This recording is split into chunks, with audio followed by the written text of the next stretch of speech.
Boom! Greetings from YouTubeville. Once again, Danny Savage, Draft Guru. If you like the video, sub and subscribe. Still the best beard on YouTube.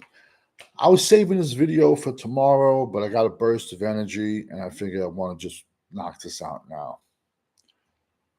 It's a little old college team from the state of New Jersey called Rutgers, who I've been preaching about since April, since May, as a sneaky team to watch this season. I've also said they're a sneaky team to watch. Don't be shocked if they get super close to getting into the 12 teams for the college collegiate playoffs. So, long story short, they played Washington Friday night. Came away with a victory, 21-18. Week earlier, beat Virginia Tech, who gave the U from Miami a run from their money and took it down to the last second. But Miami prevailed. But Virginia Tech really played Miami really good. And I think Rutgers handled Virginia Tech easier, if that makes any sense. Okay, let's start with your quarterback. Rutgers has had a quarterback the last few years. This kid Gavin Westmont from Kentucky. I wish he would have stayed in Kentucky. This kid was horrible. He was great running the ball, but passing the ball, I mean, bro, Ray Finkel was better than him, bro. Brutal. I'm showing my age. Maybe the Ray Finkel kick in for certain people. So this kid was like a 4-star, Gavin Westmont. Rutgers brought in from the portal a transfer out of Minnesota. Now, we all know Minnesota. If you watch college football, you all know Minnesota has a very, very, very, very, very, very conservative offense.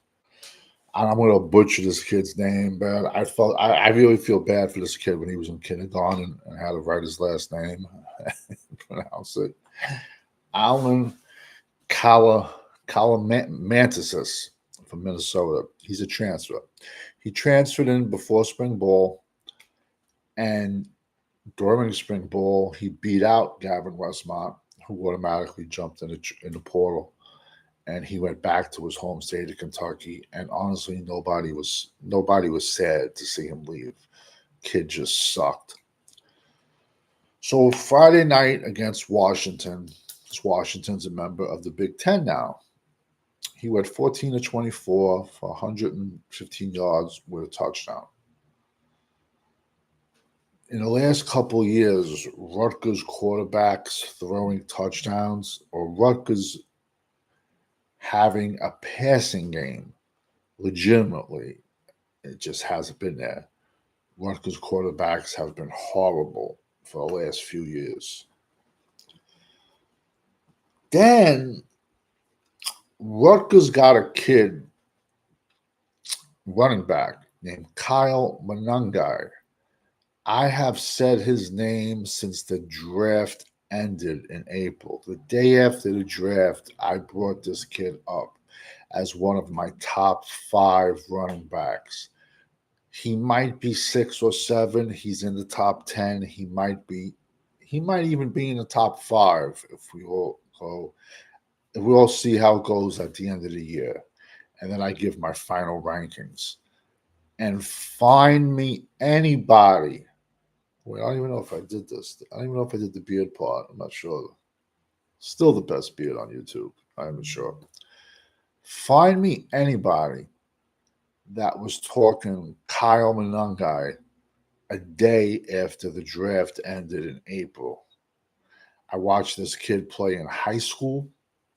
I watched this kid be a bowling ball, and he runs like a bowling ball full of switchblades. This kid, and he has outside speed.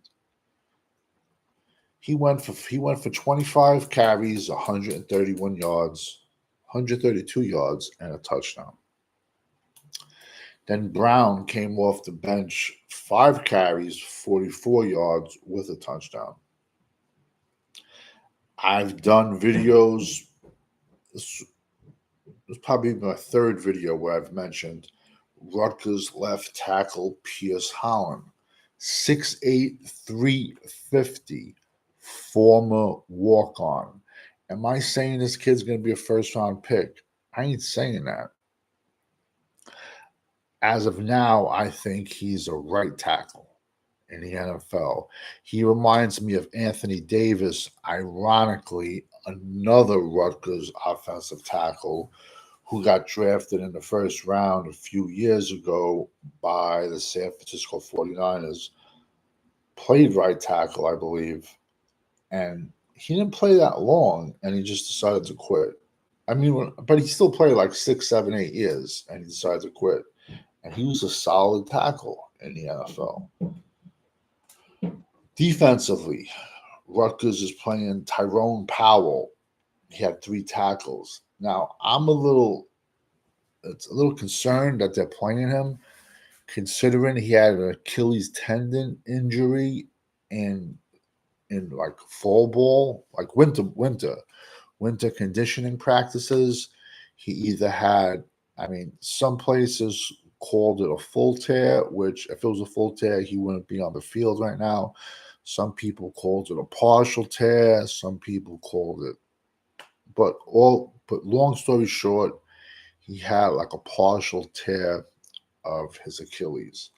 And for him to even be back on the field this early is something.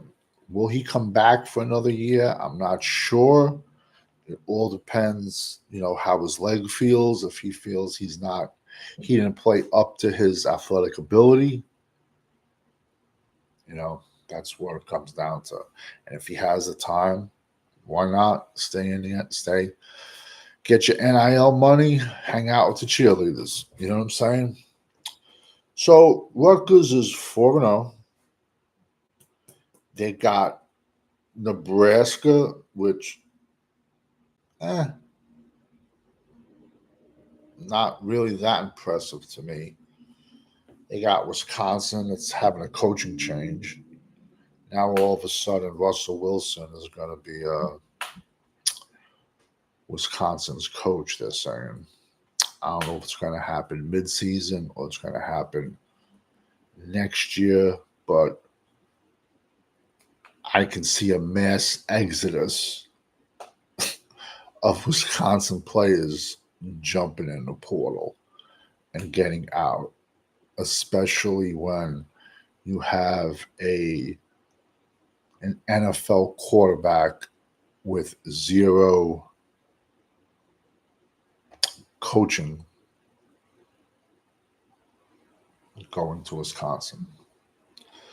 Then Rutgers has UCLA, not a fan of, and USC, and then Minnesota.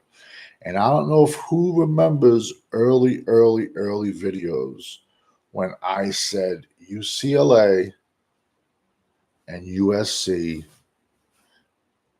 and the Pac-10, Pac-12, the Washingtons. The only team I see giving a lot of people problems is Oregon.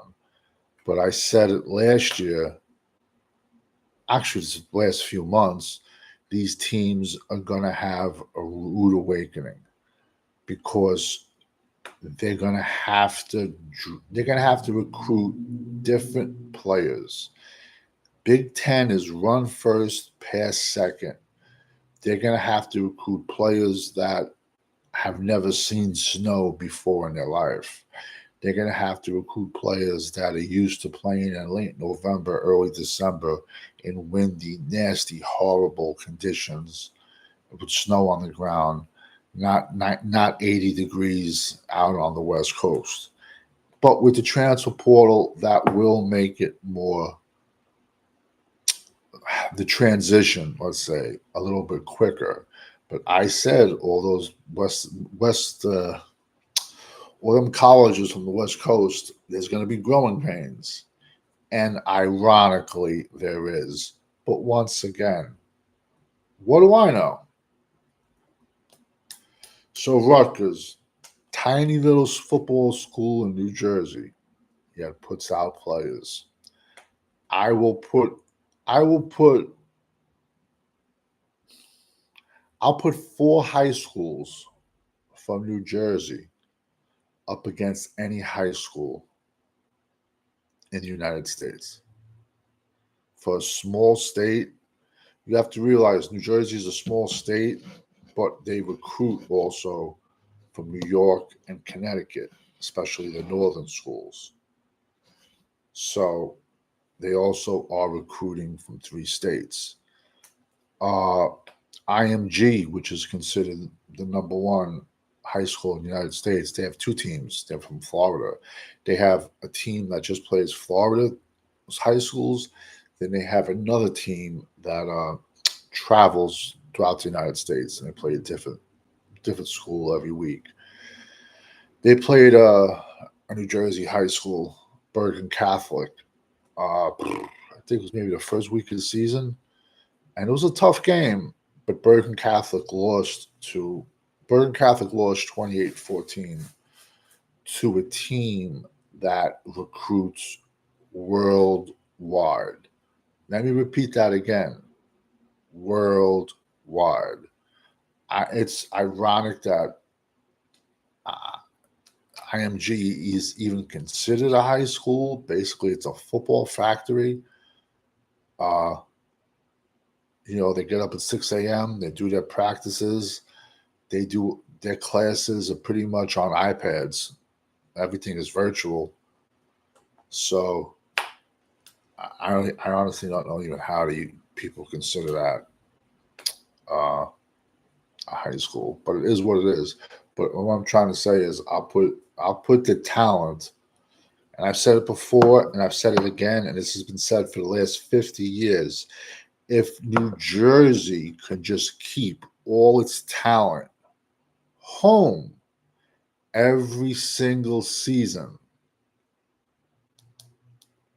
they'd be in the top 10 every single year in college football. And for